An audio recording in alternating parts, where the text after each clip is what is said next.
Hi, folks. Nick Tockert here. Let's just angle this a bit with the Historical Fencing Guild. Before we get going, let's get our bills paid. First and foremost, the Historical Fencing Guild is brought to you by our lovely Patreon at patreon.com/the Historical Fencing Guild. Every bit of money that goes into there, I get to use to help upgrade my resources, buy gear to train, and just keep this as a functioning venture. And replace the gear that gets lost when I am training new people. Now, we are also made possible by sales of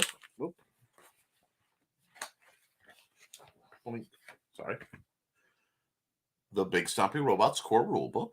For all your tactics games, it's a great way to get into the world of wargaming with minis you already have or proxies that you can download for free. Let me just put that back. The book that started it all, The Simple Sword, the Historical Fencing Guild's Manual of Defense, Volume 1. This is a from the ground up, so you never held a sword volume that about 6 years ago I put out with the intention of, if I got hit by a bus, my approach to teaching Western martial arts would be preserved. And it is done in lovely stick figure vision so that anybody can come back and easily understand what's going on. This is available through Amazon, as are the two rather inexpensive sequels, The Fighting Axe and The Simple Sword, both available at www.amazon.com/Nicholas Tockert. Sorry if I seem a little sedate. I just got back from doing some of the running that needed to be done. So we will check the comments real quick, and then we'll start talking about today's point of discussion. Let's see. And that's the StreamYard sample. We don't need that. Yes. Shouldn't be anything pressing. Nope, that needs to be silenced. Cool. I hope everyone had a wonderful and safe Thanksgiving. I hope it was peaceful when it needed to be and entertaining when it wasn't, and that you are able to look into the coming days with gratitude and happiness. Now, let's see what else we have. We have Cindy Kepp was the first person through the door. Thank you so much, Cindy. Cindy sent me a lovely box of a bottle of glucosamine chondroitin, which both my wife and I use when it is needed. Our joints both have damage. And my first Christmas present, which is still wrapped and sitting in the box, and I have to get a tree set up so I can put it under. But the suspense is absolutely killing me. Hi, Cindy. Cindy Kepp does wonderful books at just go to www.ckoepp.com, because it's a little tricky for me to switch between venues. Thesis comes through the door. Hi, everybody. Hi, Thesis. I hope you're doing good. Did you guys have a good Thanksgiving? Thanksgivings 1 and 2 have gone off very well so far. The art of deviantart.com/Nick T. Yep, that is my current art site. The books of Nick T minus the most recent Amazon.com Kindles. You can get all my books. The Kindle version is up and functional of my latest publication. Came out this week, Art and Tales, which is Volume 1, which is a collection of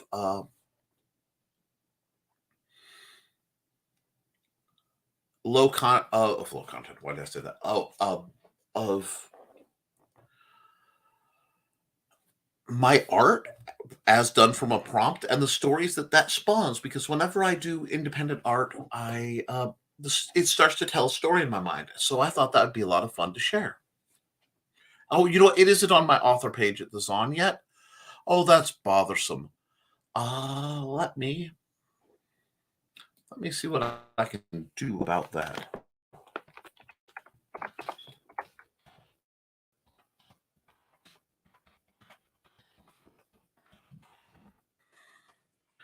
If I can't get that set up for you guys real quick.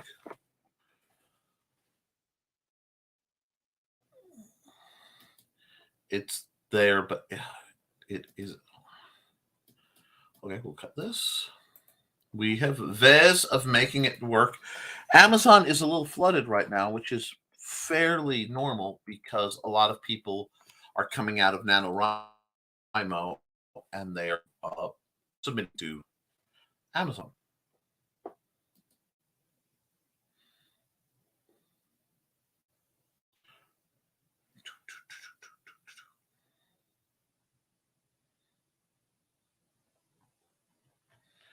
It is being very, very oddly. Oh, there it is. It took a couple tries, but we got there. And that means all I need is you. No. Here we go. Boom.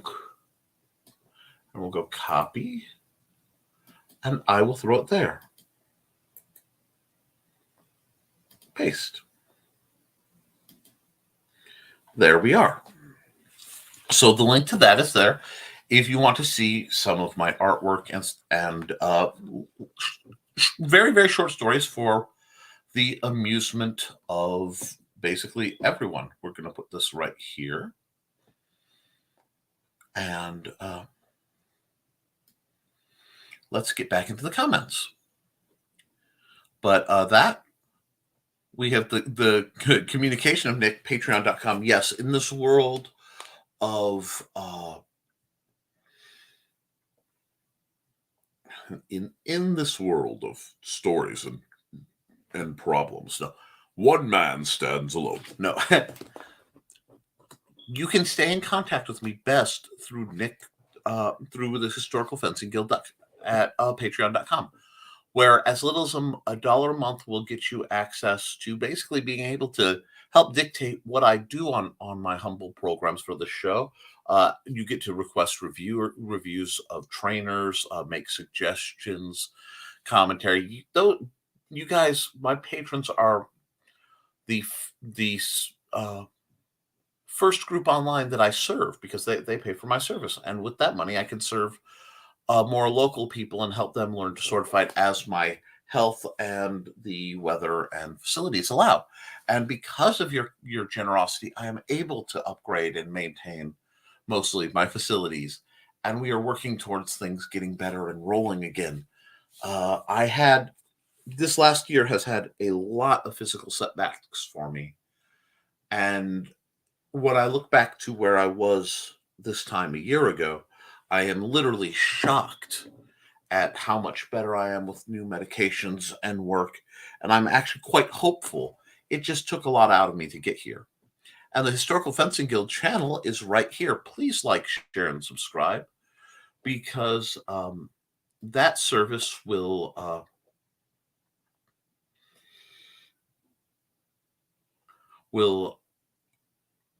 give you every week's video. Plus, as I get to do crafting videos, I had to suspend a bunch of stuff because I've developed a neuropathy in my hands. And with the real difficulty is I had a time where I didn't trust my hands to be able to hold things, especially sharp things, very well. So I've had to adapt, and through lots and lots of physical therapy, I have been regaining that. I am almost to the point where I feel like I could actually spar functionally with some of my students, and I am both scared to try again and ecstatic. But that's something I'm really building back towards, and that's the glory of what I get to do. I've spent so much time helping other people adapt. I get to adapt now. Let's see what else we have going on. Don't forget to tip your host. Yes, please. If you wish to give me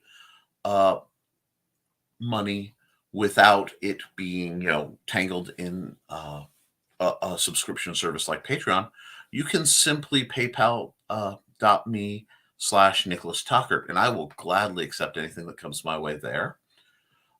If you want to keep track of all my sites, you can simply go to bit.ly/ntalkert or www.nicholastalkert.com, and you'll be able to see all my sites. Let's see.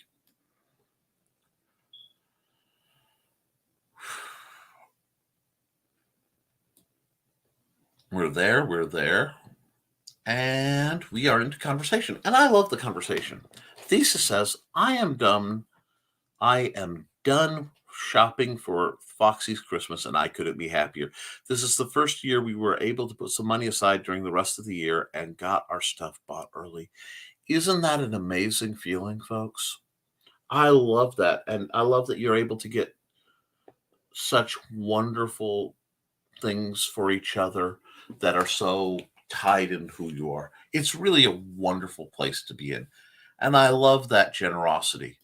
And the direct link to my Art and Tales Volume 1 ebook, I hit a wrong button and I clicked it as a low content. So it's being bizarre. I have to see what I can do about that. But you can get the ebook version of that right there.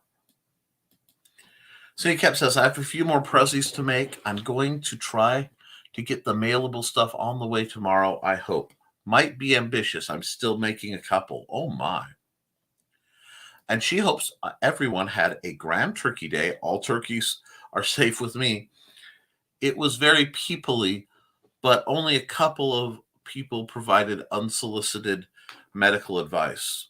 Our new record low. Oh, gosh, yes.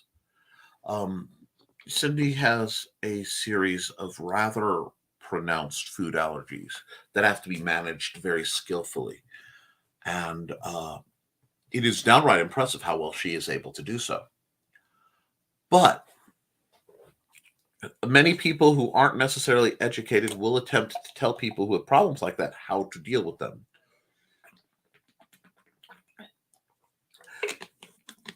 Let's see. Lisa says, I don't have anything to make for presents yet, but if anyone needs a journal or jewelry, please don't hesitate. Send a message to Foxy or I. And Foxy, hi Foxy, how you doing? I happily make one-of-a-kind customs. How delightful. Thankfully, my fingernails lasted till after turkey. Gotta keep your claws sharp, darling. I understand, Cindy. I get a lot of that too. Oh, I am very happy to be 40 and very gray because I no longer have people walking up and telling me you're too young to walk with a cane. Because I really hate having to look them in the eye and go, it's not the age, it's the mileage, darling. And then most people don't get the reference. But on to more chipper things. I have recently had people ask, okay, I have a HEMA person in my life, a martial arts person. Christmas is coming. What do I get them?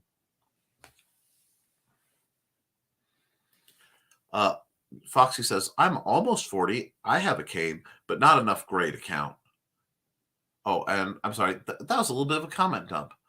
And Thesis had said, my cousin's girlfriend is pregnant, so everyone's throwing all kinds of advice for her, then belittling her. Oh, God. Family can be difficult. I will say this. This was one of the best Thanksgivings I've ever had with my extended family. It was actually quite delightful. It was very extended, but I truly enjoy my sister-in-law's parents. I truly enjoy all the kids, and I'm visiting their home and visiting my parents' home. And Mandy got to make just cartloads of sushi as sort of a early course for them. It was great fun, and having had too many Thanksgivings that are a little tight. I have a lot of times in my life where things are tight. I am very thankful. You miss a few meals in life, you appreciate them. But Hold on. Johnny. Hi, Johnny. How about a back scabbard? Oh, Johnny. You say the sweetest things to me. It really becomes a matter of logistics. Okay. You know what? Before we get rolling into what I was planning to talk about, we are going to talk about that because I have to. And Thesis says, I only have to deal with this twice a year at Thanksgivings and Bladesmiths. But this year, Foxy and I are on our own next month. So no big dinner for the introvert. That can be really nice. And I am looking forward to it far more than normal. Yes, because who doesn't love a clothing optional Christmas? But back to the back scabbard. Yes, our boy Shad made a back scabbard. And he made a back scabbard that can hold a great big honking sword. Well and good. You could even draw it. However, a scabbard serves a few functions. That's why one puts a weapon in a scabbard. Firstly, of course, it is to keep it from cutting you and other people. But let's be honest, there's a certain hierarchical priority in that. And then to hold it in a way that can be drawn. The other one is protects the blade.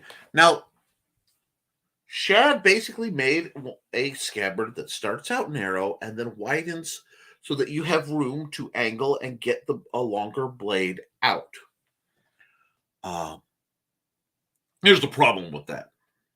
One, back scabbards make sitting far more difficult than a traditional side scabbard, or what the great swords often had, which was a page type person holding it, or you would just prop the bloody thing.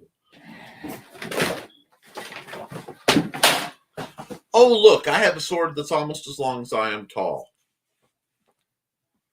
If it's got a flat, you do this. Hi. But it also has a big wide opening in Shad's design that the scabbard is supposed to slide over and protect the blade. So let's get a traditional sword and scabbard out. Let's talk about this. All righty. This little dude, one of my favorite swords. Technically, I would call this a hand and a half in mine. A long sword, if you will. Not quite a arming sword. This hilt is everything for it. But undoing the peace tie for safety, this is its scabbard. Now, this is the finest weapon that a Pakistani knockoff bladesmith could produce and that I could afford, and I absolutely adore it as a traditional Western weapon. This is its scabbard. It's leather with spacers. You could have, there's a little bit of wood at the bottom. It's seen better days. The scabbard has endured some damage. You see how it has a little gap? Let me see if I can get that. It needs to be sealed up, but that gap is important. You see, the scabbard is designed to keep this sword from being exposed to condensation, to rain, to snow, to the water that would get on the steely bits and turn them into rusty bits.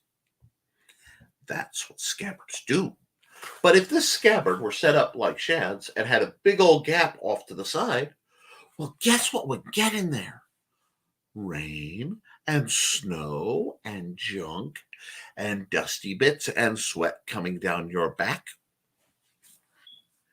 And it would then rust up and damage the weapon. Plus, drawing from the back, I mean, the mechanics of taking an edged weapon by the back of your head is really, truly not a wise thing to do. It isn't. Does it look cool? Yeah, it looks cool. I'm not going to lie and say it doesn't look cool. I'm not going to lie and say the rule of cool doesn't matter because, the rule of cool matters. But it doesn't end all and be all and solve all problems. And if I do this, I get it to a draw. It's coming out straight. Theoretically, I mean, like if I could angle it, I could get this little short dude out. That isn't fast. It's just not fast.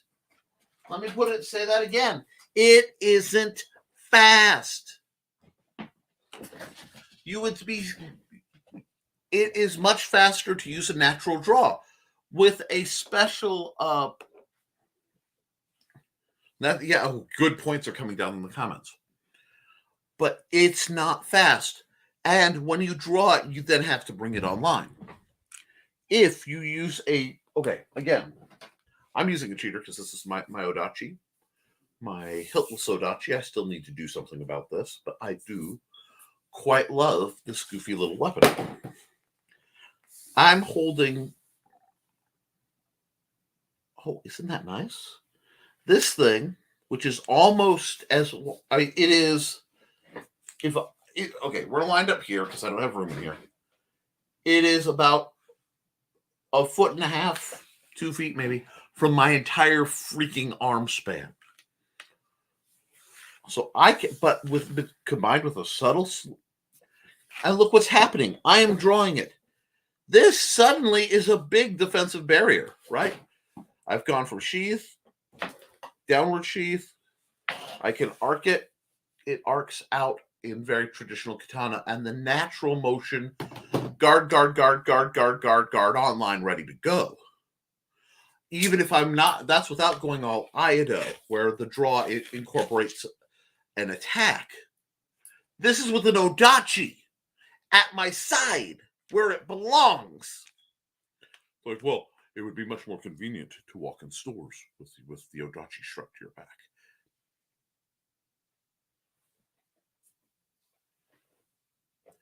The other thing is a counter draw. So to talk a counter draw, again, I need the sword that I just put away because I need an actual sheath, which means untying it. But you know what? It's good to have good weapon retention, like making sure every time I pull the sword out, I tie it. Every time I want it, I untie it, etc. It's like good trigger discipline in handling a firearm. So this is on my shoulder. This is hung on my hip. I'm doing it up here where you can see. This is a draw like you would expect, straight draw.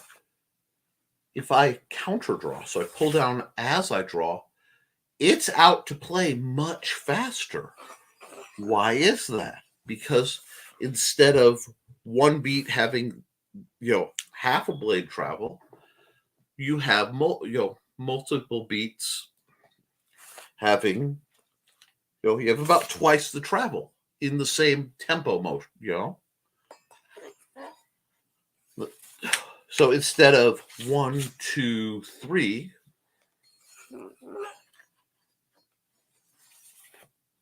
and yes, I sheath it the same way every time.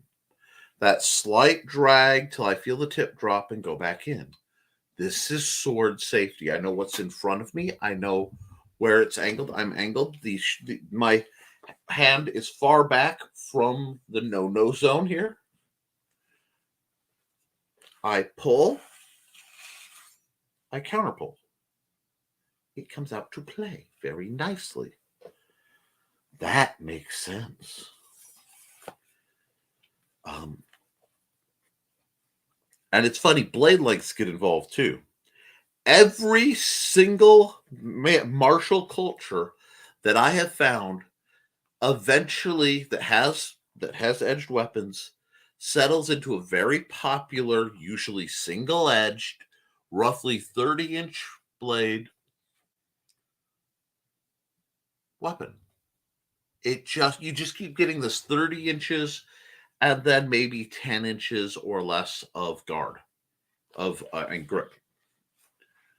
All over the place because basic human proportions and basic human ergonomics are the same. Great swords were really cool when you needed the leverage to deal with armor, but they're very heavy and they're very slow.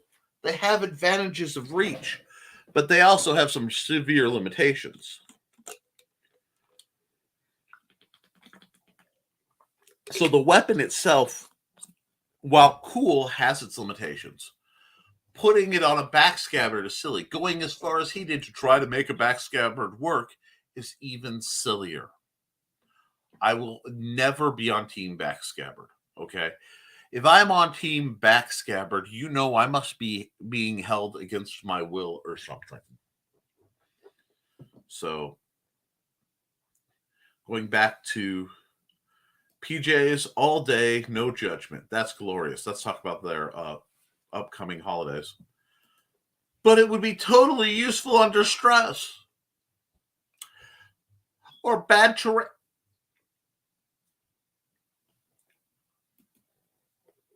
Or rain.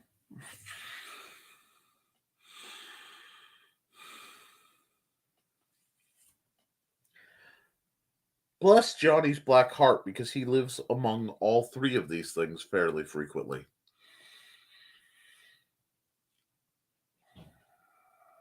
They were particular battlefield weapons. It's like tanks are cool. I love tanks. Okay. And artillery is neat. Big cannons are neat. But they don't work in all settings. I mean, it's really unpleasant to take a full-size battle tank through certain urban environments. It can be very unpleasant when it's a urban environment that was built pre-cars and everything is narrow and you're knocking buildings on your head and stuff. This is not fun. This is a big boy not being where it needs to be. That's the same mentality of some of these great weapons. The other thing is, if I'm carrying something that long, I could be carrying a spear. Spear is good.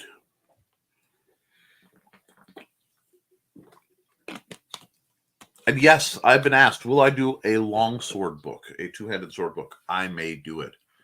But let's look at what I did. I did my complete guide to basically classical fencing because I knew this. I know this. I did my guide to the axe. The axe and I are very old, dear friends. And then I did the simple spear. These were written with priority in mind. These are things I felt people needed to know in that order. Now, the next book will probably be a revisit and refinement on my approach to rapier for the single weapon duelist, and we'll see how that goes. But backscabbards are moronic, and they make me crazy. A sword as tall as me, not much of a challenge. Yeah, I feel you.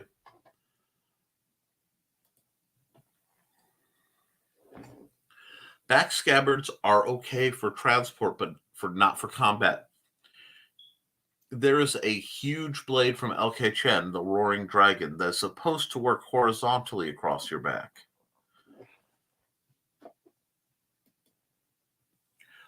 I would smack the back of my noggin often.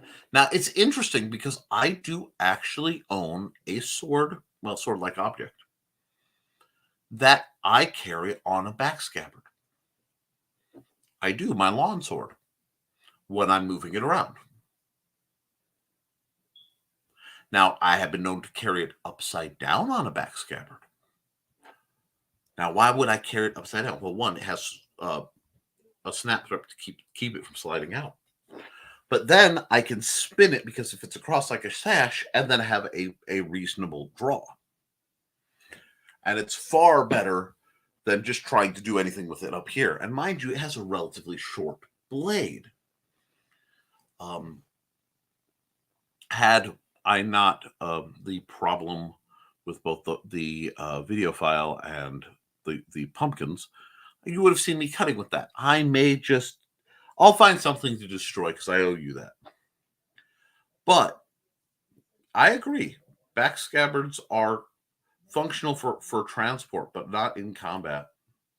And you do. They'll thump.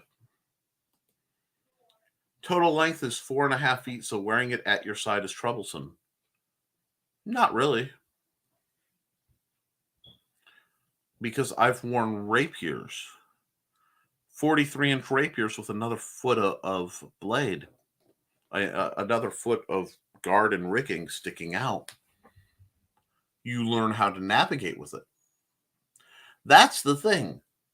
Rapiers are fascinating weapons because they weigh about like an arming sword, but they're about as long as a long sword, or they can be, if they're scaled to you properly.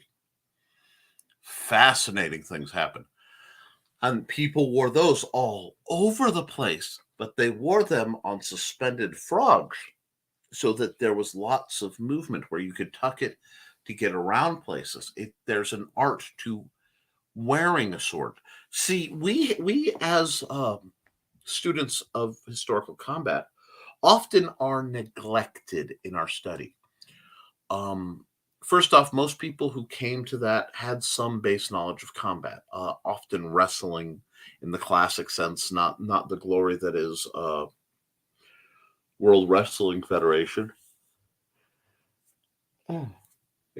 Sorry about that. But basic hand-to-hand, things like that. They learn to move, they learn to fight. A swordmaster did not. A swordmaster taught you first how to hold the sword in the sheath, how to wear it, how to draw it, and how to put it back.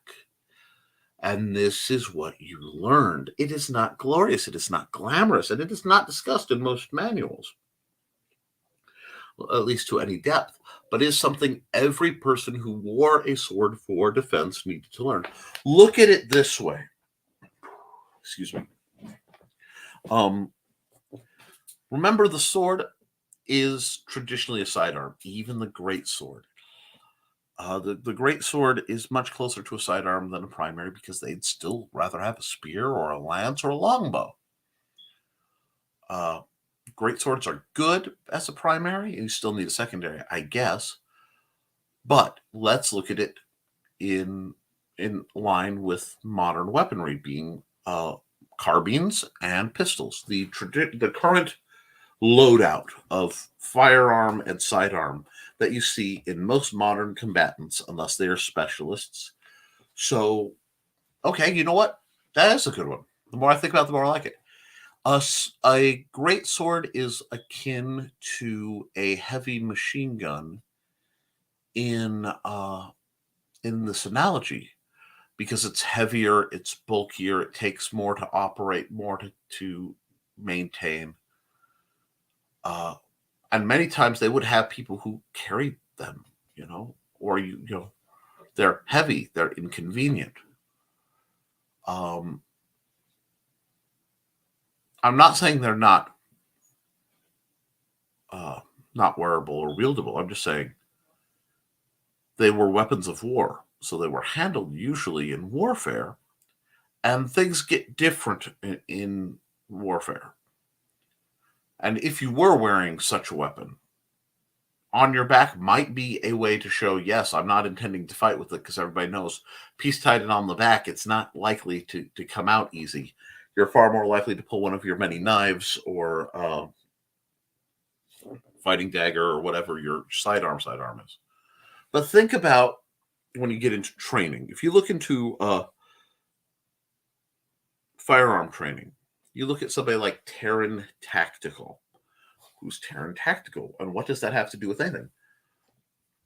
Terran Tactical is the guy who taught Keanu Reeves to be John Wick, firearm style. Okay? And when you see his training, he's not meddling with the accuracy nearly as much. He's focusing on how you're doing your draw, how you're coming online, how you're doing your reloads. Are you coming back to hit the reload to do all the stuff, or are you just tapping and dropping, and going? Because that's how you refine. It's funny. It's the little transitions, the people who know. So, yeah, when people wore those all the time, they knew what they were doing when they had to wear them places. And a lot of the times, if it's on a good pivot, you push down on the guard, The blade comes up. You can go through a doorway, get to a wider area. The blade comes down.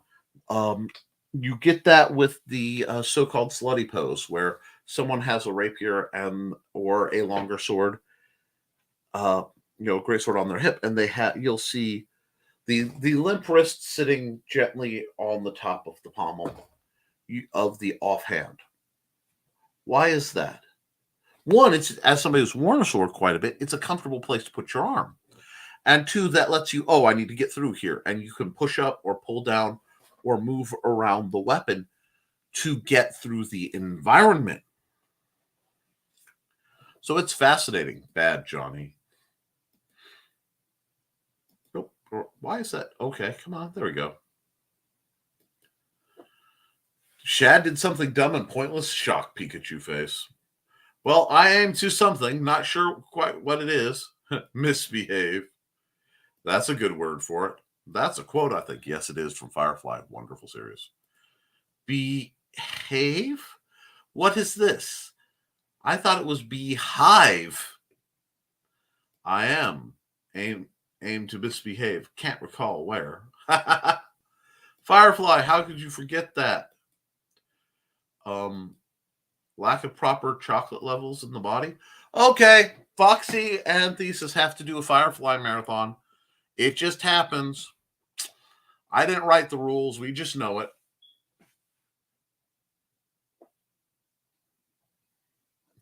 Oh, I mean, when you see them in artwork from the period, they were worn horizontally across the back. That's how they did it.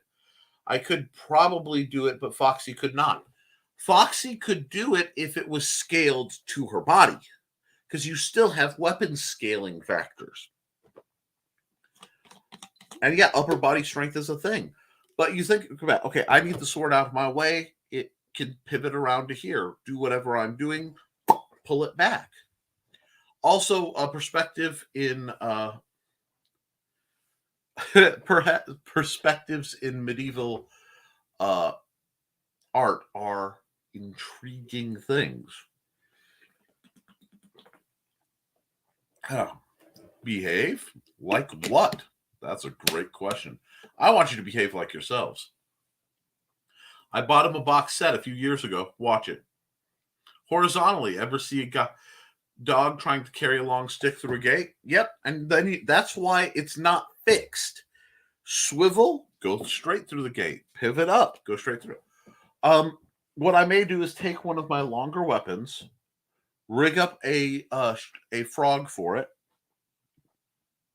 especially if I could make a mobile frog, a harness kind of situation, probably attached to a baldric, and show you just how flexible it is to get these guys through weapons. But it's hard when you have have it on your back, because in some ways it's easier, but a lot of times you can't sit down. It's much less comfortable. Yes, I have Foxy. Still very amusing as they try it out. Yes, it is. And that's fun too. But let's get back into what I was planning to discuss for the evening. So we're going to go back to our good friend. Oh, one of these days, I'll have to put up a video or something to show how it worked. The piece of sword goes through, is it fixed so it moves throughly around the waist? Yeah, it's a sash, depending on the period. Or it is attached to a belt, and the whole belt can freely rotate. But the armor and stuff gets so fascinating because there's so many more tie downs than most people realize when you think about armoring. A lot of it has, leather frogs that go through from the padding and then go through holes in the art plate itself and are tied on. You get buckles a lot of times in places where it's metal to metal, and then there's leather buckles. It's fascinating, but we're gonna let me click. They needed many adjustments. Yes, they did.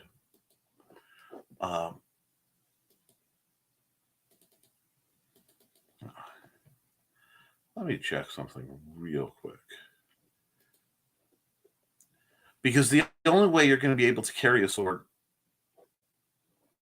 is through learning how it moves and how to move around it and what's comfortable for you, which is another reason why hangers and that strange 30-inch blade is such a comfortable arrangement.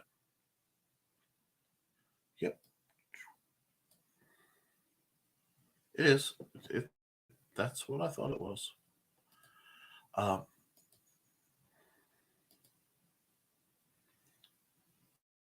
am I doing it that way?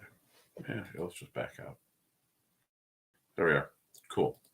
So for those of you who want to know where we're going, we are... Wait.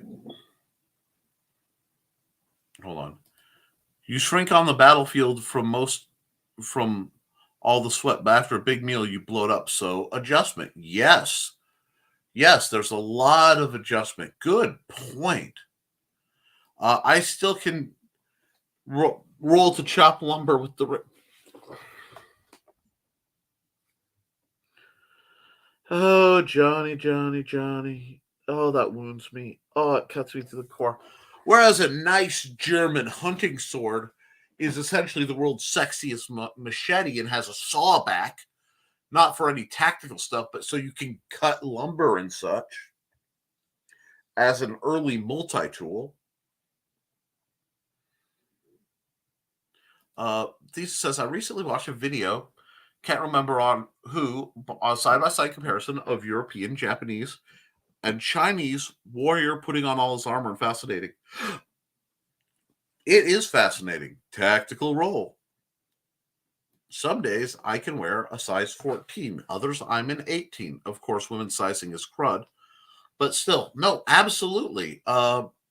Such adjustments happen a lot. There's a lot of padding. There's a lot of being tailored to fit things. But we're going to go. A rapier won't do that. That's further proof of the katana's supremacy. Go ahead. You have fun. You take your katana and you chop wood with that katana. That highly sharp, extremely brittle edge. You want to look like Zatoichi. Anyway, Zatoichi. Anyway, Foxy, you're not wrong. I have size 0264 pants in my closet right now. No, it happens. So I'm sorry. I'll be better. Long year. No, you're fine. You're fine. No, Johnny, don't you don't roll with the katana. You might cut a hole in the universe. Are they're that sharp, you know? My brother chopped wood with a katana. It bends. They usually do. If they don't just snap. Depends on the tempering. And katanas have very temperamental tempering.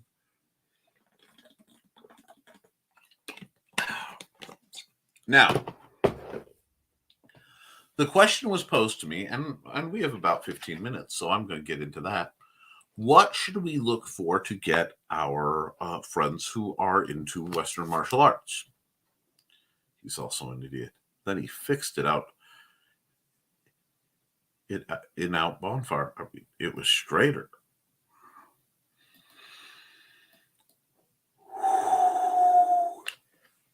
Anyhow. Sorry, that story just... I approve of getting it a bonfire, heated up, fix to make go, but then you got to do some weird things with the temper. Ruin the temper, I'm sure. I know. Get them the simple sword. What? The simple sword? Yes, everyone. This should be in everybody's Christmas list this year. But all jokes aside from that, and the actual truth that is a great gift, you have to understand what class of individual they are.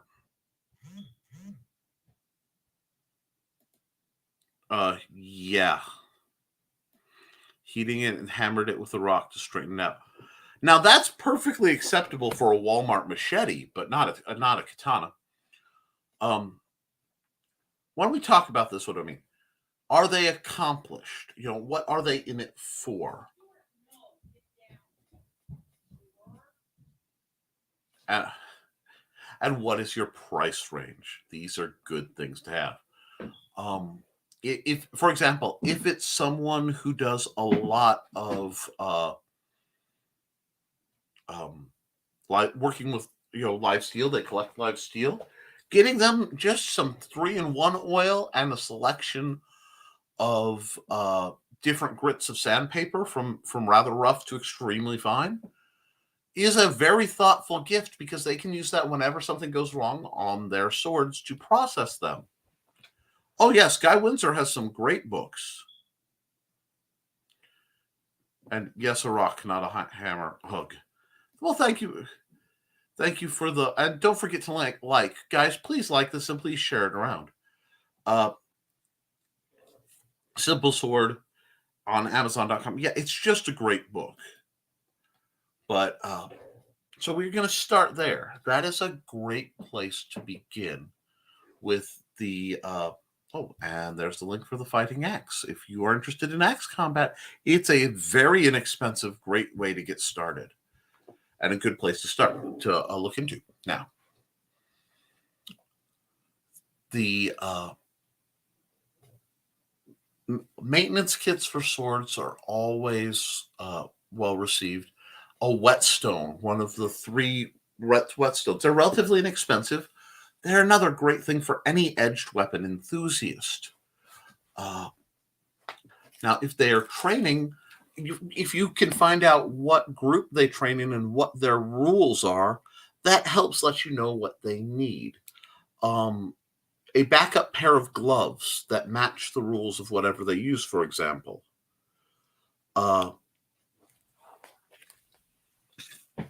Well, thank you. Thank you, Thesis. If I get any new students, I plan to use the simple sword as a beginner study and then move on to my more Asian style. Wonderful. That's exactly what it's meant to be. It's meant to be an elementary school refresher for the basics of swordsmanship. And that's why I want to write into the rapier, because I need to do more elaborate studies that didn't fit in the simple sword. But we'll see how that comes along. Anyway, so I'm honored to hear that, and I do hope you write your own. Take one of your journals, one of your fancy journals, and write your approach down to the best of your knowledge. Add your philosophy, your style, your training. Put it all in there, and then publish it. Because we need an Eastern version of the simple sword, I think. And I think when you've done martial arts, you need to preserve it. But getting back to it, that is a wonderful place. The simple sword. I have other books I can recommend. For example, if they work with women, Toby Beck's The Armored Rose is basically a necessity. I have a public Amazon. Let me go. Let me see if I can find it.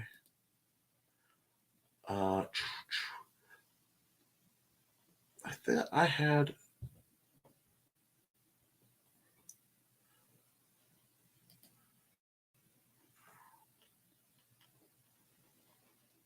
I have to find my wish lists. But I set up a wish list in part with a whole list of really great books. When I find the wish list, I'll share it around. Because most of my library was destroyed in the fire. Actually, no, my library was destroyed in the flood. Yeah, there's a while where fate really did not like me, and I kind of took a few on the chin. But so if they're doing Western, yes, Guy Windsor's the Swordsman's, the Duelist's Companion. Is it the Duelist or the Swordsman's Companion? Great book if they're rapierists. Everybody should read Gigante's Into the Soleil, or the Rapier. The Tom Leone translation is incredible. a copy of George Silver's Paradoxes of Defense is great, especially if they're arming sword guys and they think rapiers are wussy uh, or cheating. Silver's a fun read. Uh, Agrippa, if you want the early stuff.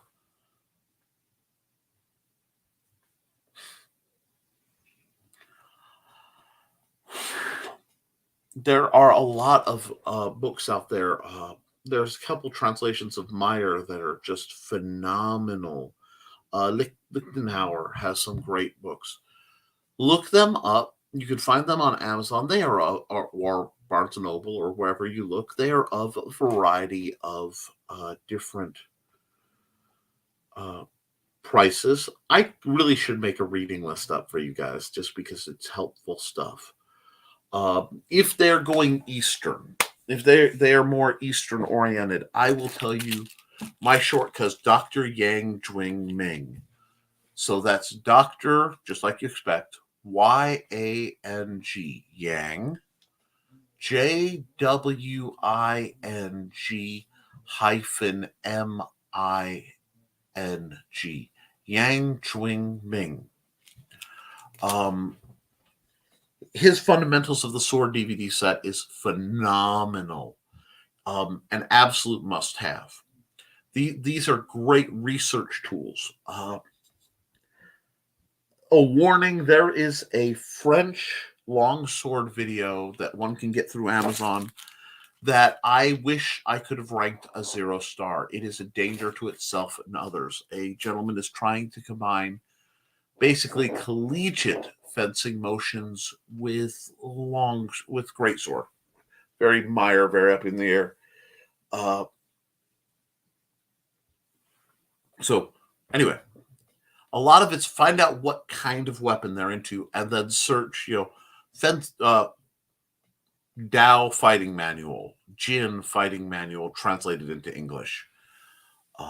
Ask around, look at what other people preserve. You have to do some research to get a good gift for people. Yes. Let me. I missed a couple comments, but I saw some go by. Thesis says my teaching is usually reading. My teaching style is usually reading and philosophy, then basic stances, then Tai Chi, Qigong, staff work, and finally weapon of their choice. If I can't teach the weapon, I will find someone who can. Write the process down because it seems innate to you, especially after you've done it once or twice or 12 times. Write it down, read it over. You'll learn more about yourself. You'll become a better teacher for it.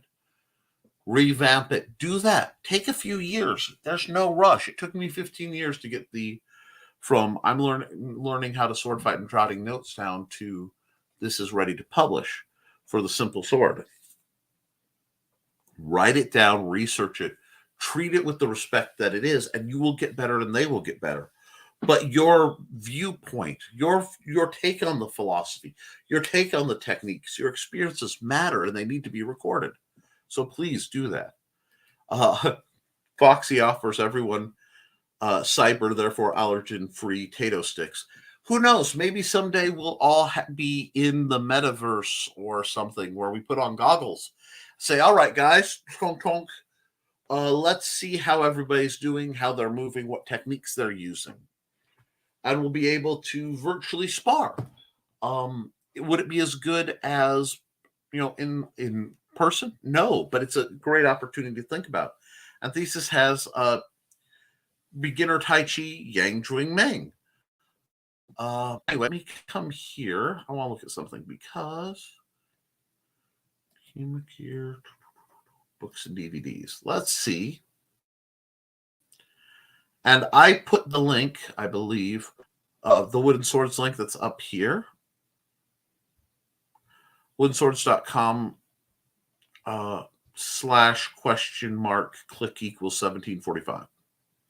Anyway, too much anime was watched for me to try the metaverse stuff. Oh yeah, because I'm right there with you. I don't want to get caught in anywhere I can't get out of. But we'll see. Apparently, so let me go here. We'll go here. You don't need to see me. I am in the book section of Purple Heart Armory. I want to see what books are here. The Burgundian Poleaxe, German Dagger Fighting, Abex, Codex Amberger, Historical Fundamentals, Medieval Dagger Volume 1. Well, anything by Guy Windsor is probably pretty good. I'm fascinated that there's a Poleaxe manual. Oh, that one is a bundle of different books and DVDs. I currently have his Tai Chi sword book that I'm working on beside my Han archery book. Excellent. Cossack saber, 1 and 2 German saber of the Berliner Turn School. Now, I haven't read these. They're not my bailiwick. Codex Guide to Medieval Baltics. That's interesting. Art of Defense on Foot by Raworth. Ooh, he got so many. I'm interested. Now, okay, folks. This is the book. Tom Leone's The School or Soleil, Venetian Rapier. Just, if you want a classic period manual that is intelligent and tells you what you need to know, this is the one to go for. Just buy it. It's cheaper through PHA than a lot of people. It's great stuff. I have to find a way to get some copies of my book to him.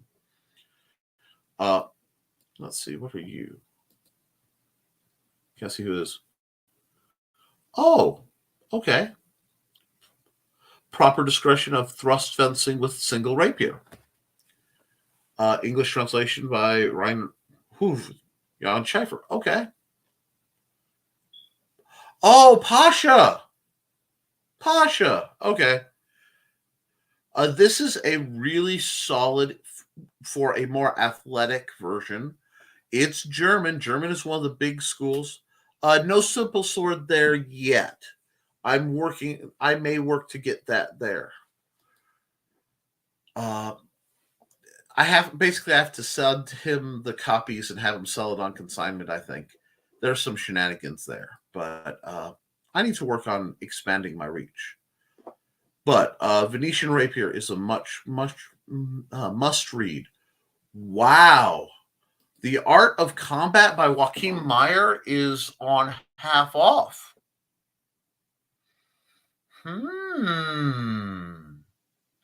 If you're looking for longsword combat, this is fascinating. That's tempting, to be honest. That's tempting for me. I might get that into my my collection. Well, I'm not allowed to, so I may after Christmas, even if I have to pay more. I don't mind. Let's see St. George's name. Capoferra.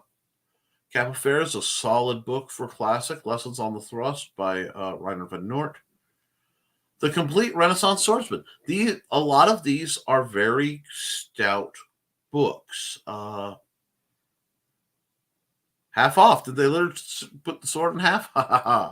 No, and No Simple Sword. No, we've covered that. Swords and Science. View more products. Hungarian Saber and Focus Fencing intrigues me personally because the focus, which is a walking stick with an axe on one end, is a fascinating. Irish collar and elbow wrestling. Yes. Oh, this is another good one. I've read this one. Fighting with Blade, Bayonet, and Staff Weapons.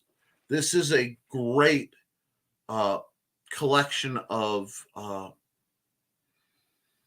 different manuals at a reasonable price. This is very good. Use my affiliate link, please. It costs you nothing and gets me more notoriety with them, as well as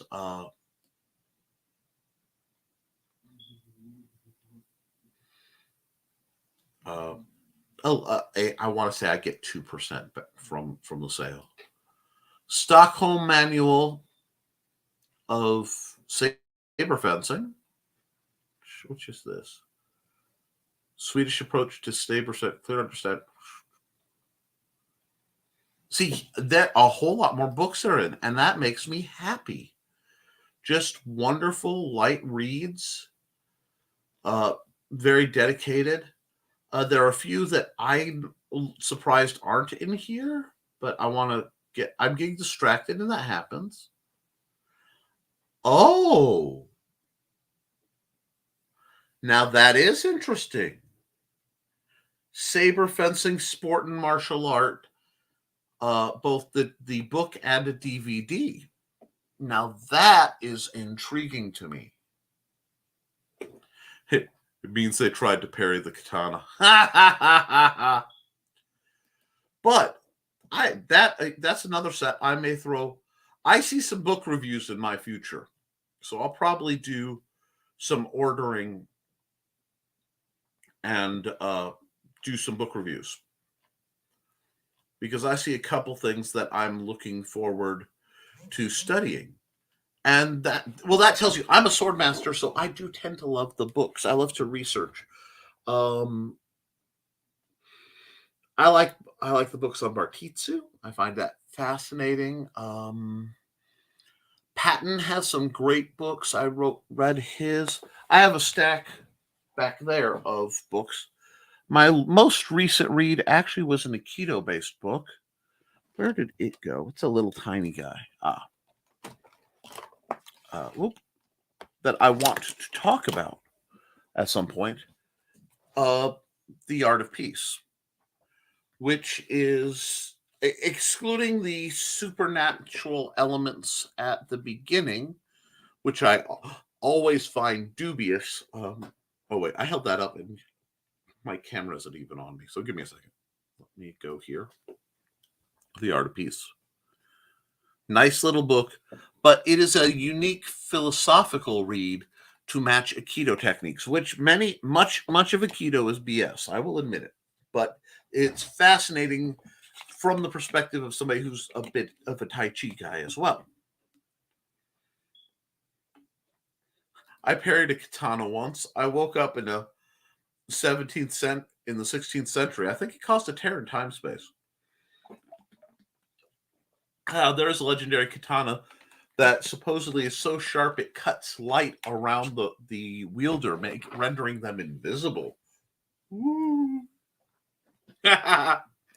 But so if your person is either very new to swords or very established, looking through some quality books that aren't on their bookshelf is a good idea.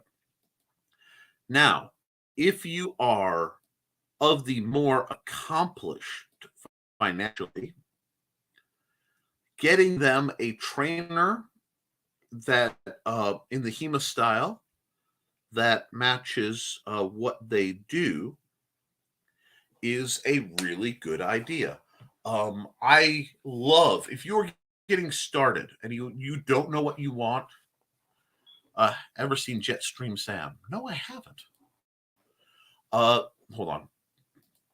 The Rawlings, they're called Red Dragon now. They were developed by Dave Rawlings. The Rawlings synthetic swords, I have a bunch of them. And if I had to pick one sword type and I had to stick to it, these would be a high contender because you can get different guards and different pommels, and it's modular.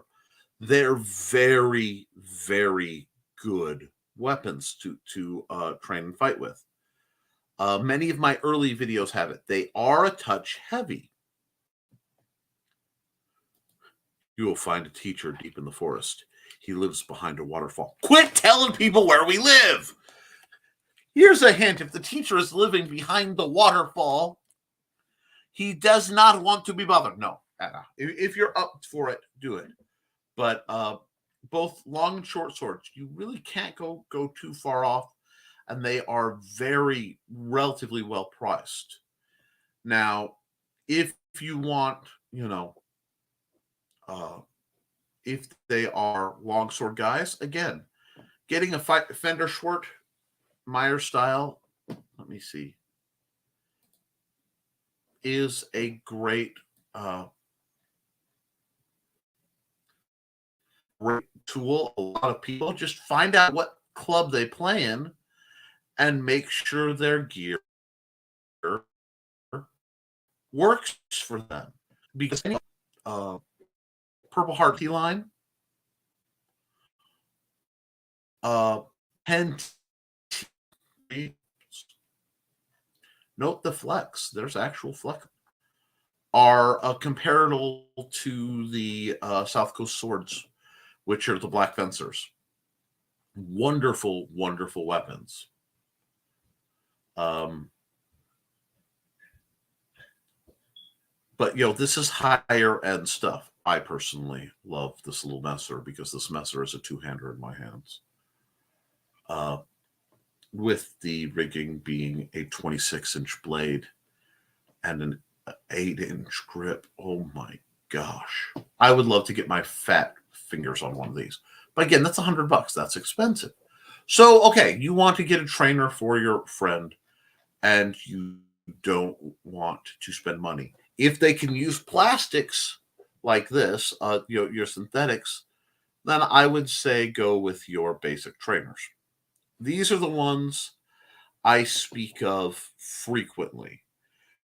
And when in doubt, the 1.33 is probably one of the best places to go for a cost to get a sword in somebody's hand. It's like, if you think generic, what is a sword? This is great. It's quality. It's made in America. It's just a good place to go, and it's relatively light. This is a good sword to learn what makes the swords you like go. By picking this and sparring with and go, it would be better if it teaches you to sort of find the swords that work for you. Unless you have somebody who can sit and go, okay, I've watched how you move. You have this much arm reach. You're aggressive or you're passive or whatever. You need a blank distance, blank weapon with a bounce here. If you have to figure it out yourself, this is a good place to go.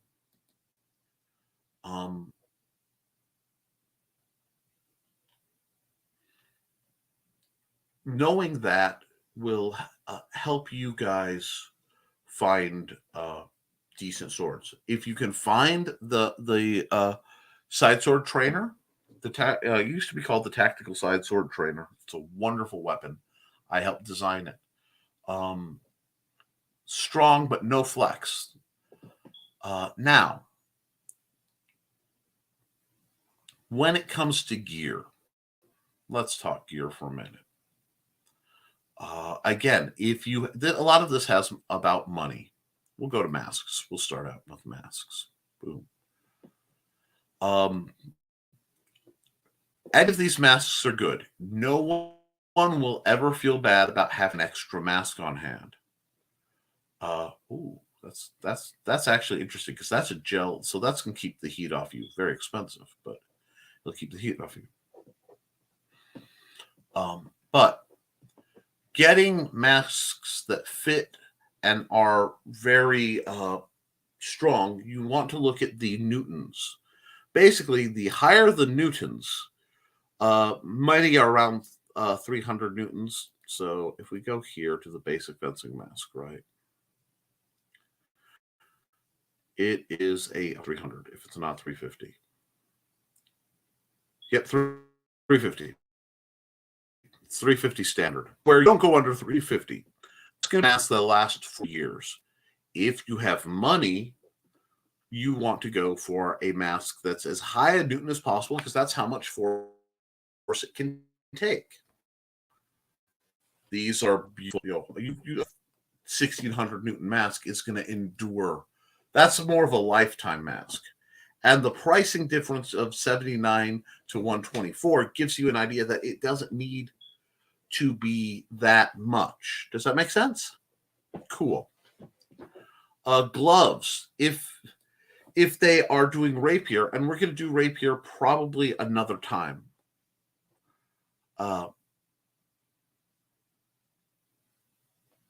No, wait. Hello, some person. And hello. I'm sorry, I was talking and I got going.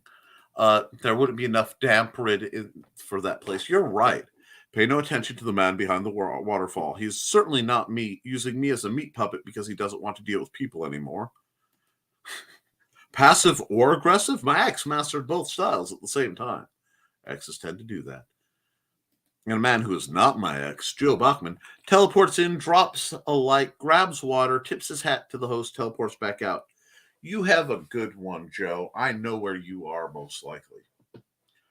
But the best thing where, especially this line of trainers, is look at his or her favorite live steel weapon. Okay? The favorite weapon that they possess, and try to find a trainer as close in size, proportion, etc. to that.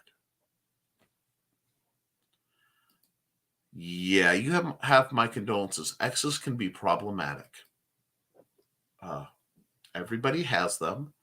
Fortunately, it's been 20 years since I've had an ex that was spicy. 22 actually.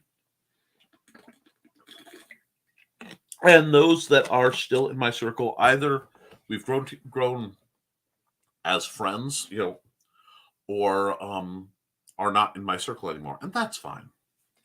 But what you want to do is make sure that what they like, either what they train with live steel or is wielded by their favorite character. If somebody loves, and I hate to say that because it's horrible for the no, somebody is a Star Trek nut, loves Worf, loves Klingons, and you have the money, get them the Klingon trainer. Get them the alien. I think it's the alien weapons trainer. If somebody is devoted into, say, the Tao, this is a sexy trainer. I put this around logically and cost-wise with the 113. This is a solid trainer for a Tao style of approach. It's a good trainer. I like it. I want to own one at some point. Or if you really know what you're doing, you can go and say, okay, what's their style? Are they very handsy and fast? Something like what's called here is a Deerhorn trainer. Know your student, know your friend, know your spouse, get something that fits their fighting style and make it happen. Now you have to shop here. I am referencing this in part because I unapologetically have an affiliate link where I get some from it. But if you go to Amazon, okay, and you go look up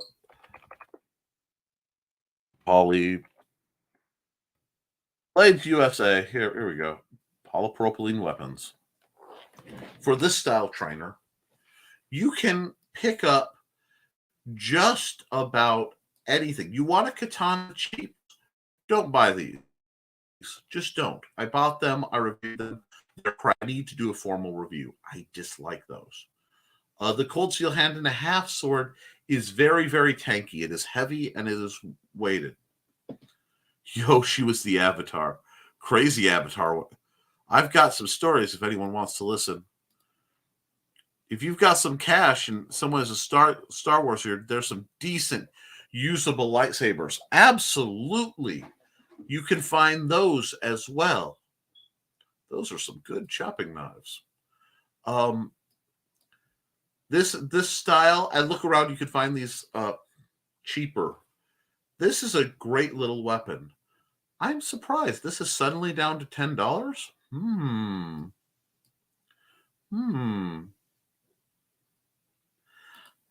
I'd have less annoyance with lightsabers if they didn't flash. I agree, both traditionally and on your behalf. But you can find some decent, but however, these are Chinese imports. And they are polypropylene that is molded. So take that as you will.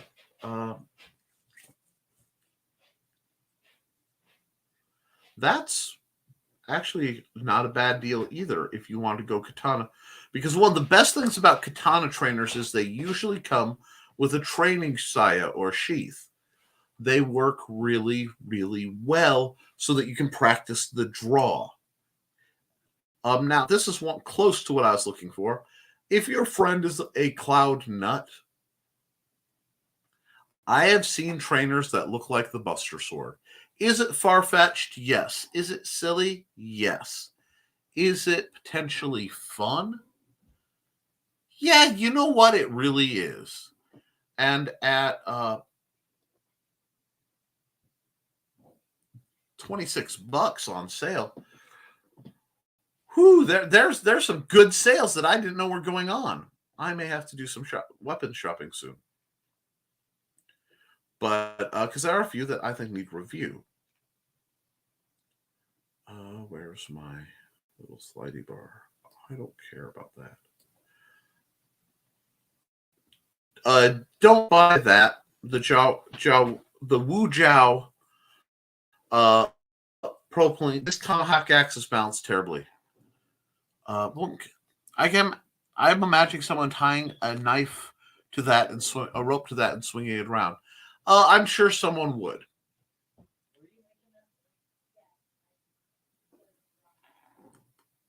Oh, art print. Also, beware of things that are actually art prints. That's a YouTube, Amazon, problem. But you're going to find a lot of weapons and a lot of things as different, vaguely different names. Like this weapon right here, that's 34 here. If you scrolled all the way back up here, it's on sale for 10, and it's the same thing. Don't be afraid to research and dig around for the weapons. Now, if you're going to go gear, oops, it won't let go. My computer gets a little funky sometimes.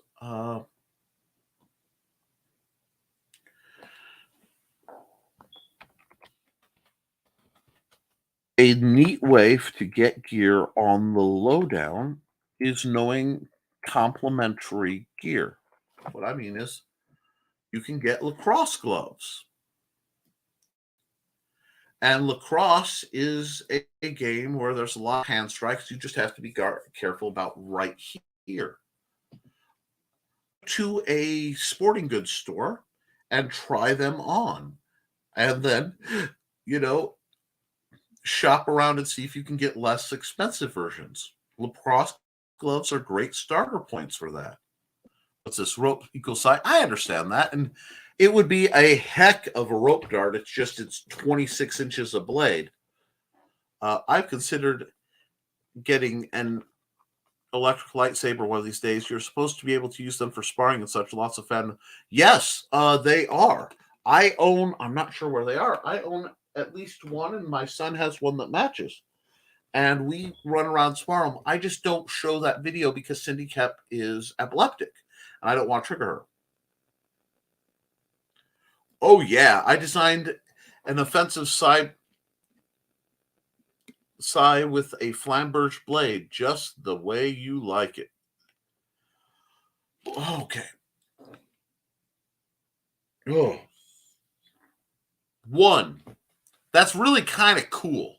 I hate to admit it because it would look really cool. A parry dagger / flamber sai with a fat flamberge blade. Go down to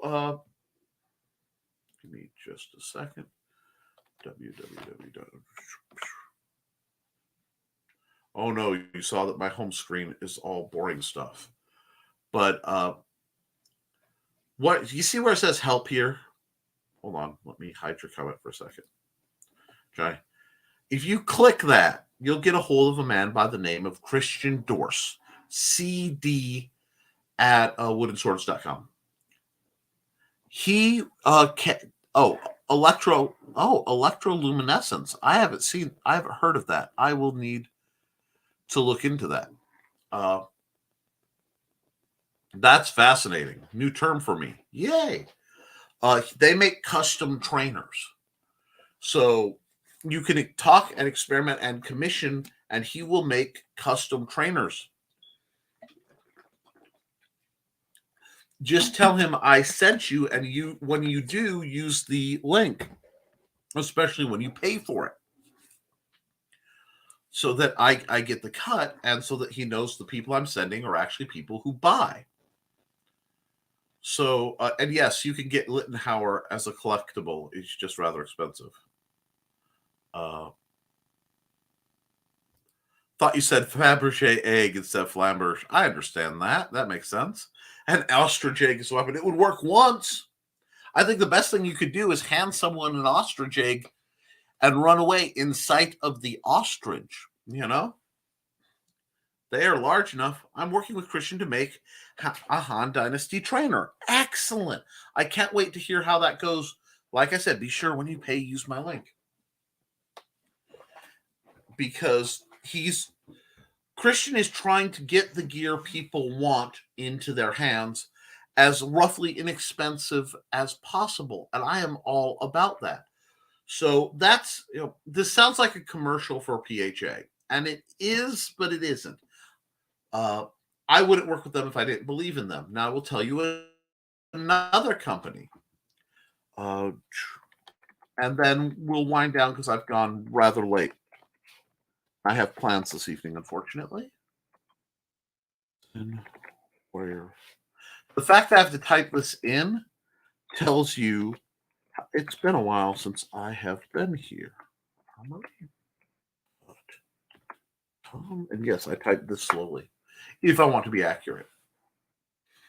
This used to be TCA, Triplet Competition Arms. They will be closed. Yes, I know you will be closed for Thanksgiving. But they switched over, which is Triplet Competition Arms is a classic fencing, like collegiate fencing company. Zen Warrior is their HEMA SCA, and they make beautiful armor, and they make utterly gorgeous gear. So if you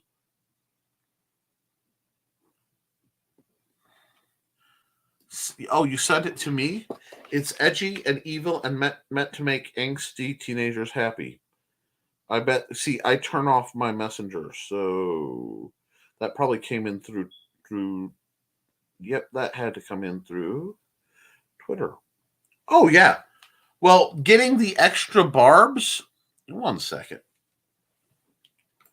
Do you mind, so we'll do this. Now, will you stop being? Oh, I know what happened. Hold on. I need to turn the rotation. And let's go here. Alrighty.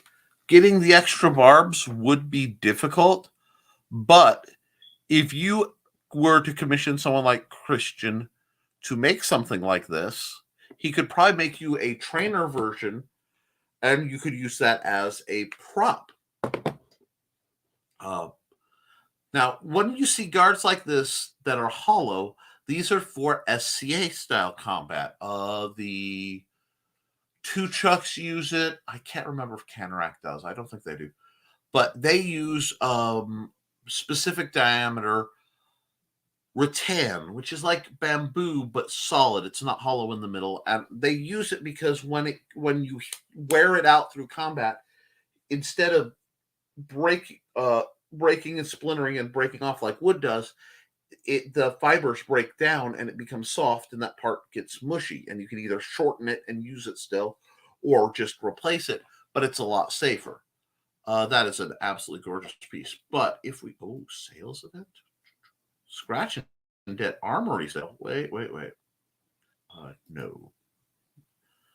What do we have here? Or is there nothing here? Dang it. Wait. Oh. If I'm ever in North Carolina going to Triplet Competition to Zen Warrior Armory, and I am having an absolute blast. But apparently that link isn't working anymore. That's fine. So if we go to Shop All, they've changed their site around a little bit. That's fine.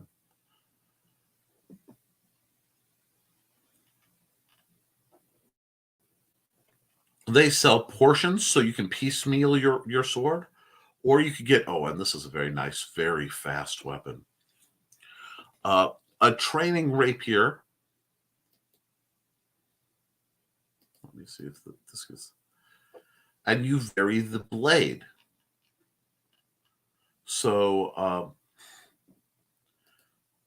why did they do things this way? I do not like that. They rearranged their sights since the last time I was here. And that's bothersome. But if I can get them to spit out the rapiers they put out, let's go back up here. Categories. Here we are. Categories. Sales events. I'll have to look at that. Complete rapiers. We're going to lost sifter rapiers again. And we'll put that away. If it loads. Let's put Amazon away. These are my favorite American steel rapiers, and they are compatible. You select the blade that's compatible with what you're doing. If I were to recommend ones that I have fought with, the court sword rapier is very fast and elegant. The cage swept hilt is gorgeous, but has some openings in the hand. High Seas rapier is a variant on a main gouge. Not my jam. The ring court sword is just delicious. When you see a small sword style with this big ball at the end, that means it's going to be very tip light. Now, I fought with this rig many, many, many times in various lengths, and it's quite serviceable, although you'll probably want a heavier pommel. And you get to go through and select what weapon. This is very close to one I used to fight with. Fits your fighting style and your budget.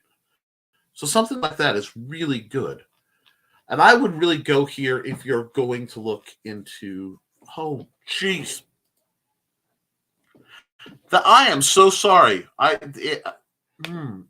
Okay, we'll start this back over. A cage swept hilt rapier. God, I feel like a Yutz. Thank you, Johnny. A High Seas rapier. These guys, this is very pretty, but has some openings. A court sword rapier is these guys are very, very fast. These are heavy, but they have great protection because they have a clamshell with the highlights. They're nice. That can be a little bitey. It's better with this rig. You'll see that bell on the footman rapier, but this right here, oh my goodness, this is a new setup that they have. Minimalist. This is one I've designed when I was helping people buy the parts to put it together. The costs have gone up, but that's everything. You can add more by, what kind of pommel you want, what blade length, what weapon length. I do not know Fiorelli. I don't know Fiorelli. That's a new blade style. I'll have to look it out. 35s are out of stock. 30s are out of stock. These are both very popular in SCA and HEMA. 32 is a great length, so don't feel bad about a 32-inch rapier. You'll note these are common arm spans or inside leg. Your rapier will roughly be the length of your inside leg.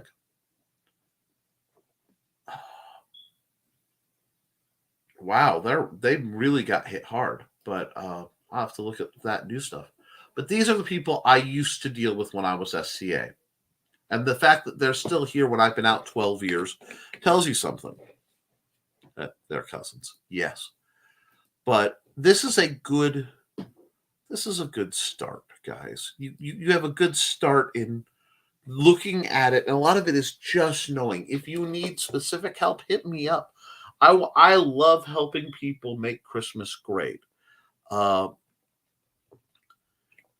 It's a joy when you can get the weapon that somebody needs in their hand and see a proper weapon, a proper rapier when you're a fencer, a proper saber when you're a saberist, whatever. It makes you feel complete as a martial artist. And if the weapon you're wielding doesn't feel like it's a part of you that makes you feel complete with your style, you need to keep looking. So don't settle too early. Research, take your time, both as a buyer and as a gift giver. I hope this was helpful. I'm at the hour and a half line, so I'm going to let you guys go with this. Guys, I will be back next week right here. I will, of course, be on the Nicholas Tockert channel doing Nevermind the Furthermore Monday, Wednesday, and Friday, where we will be helping authors and people advance their skill sets. I will be on Nerd Bacon next Thursday, barring any disaster with Luke Stone. Mind you, it can get political, it can get spicy, and I am a co-host, not a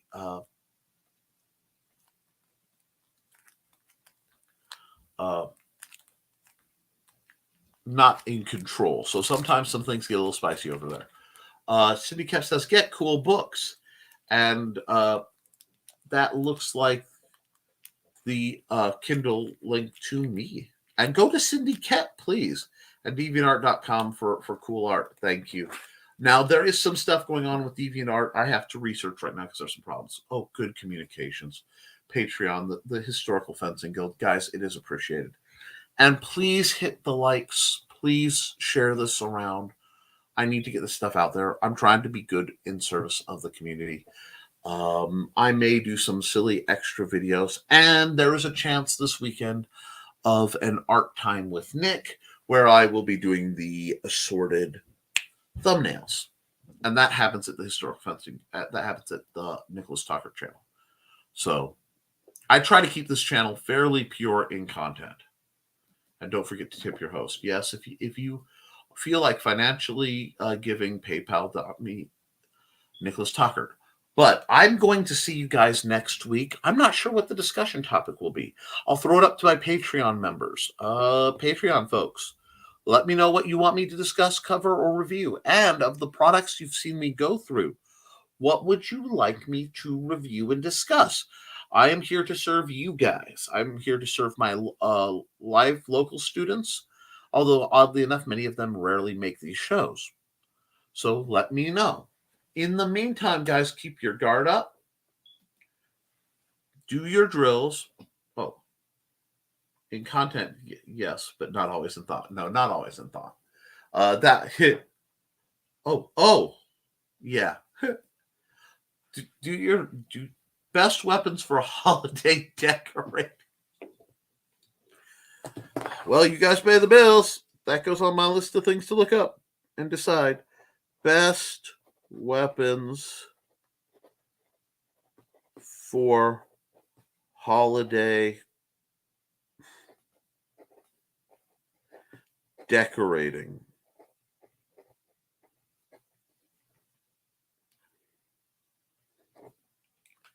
You got it.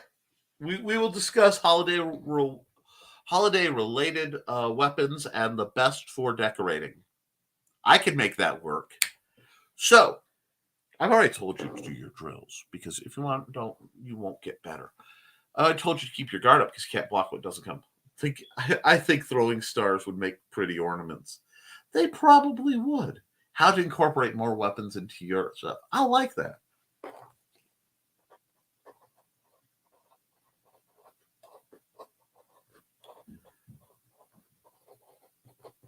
Okay. Snowflake or ninja stars. I love it. But aside from the weaponry, be kind to yourselves and each other. And as always, folks, thank you for supporting your local sword master. I will see you all real soon.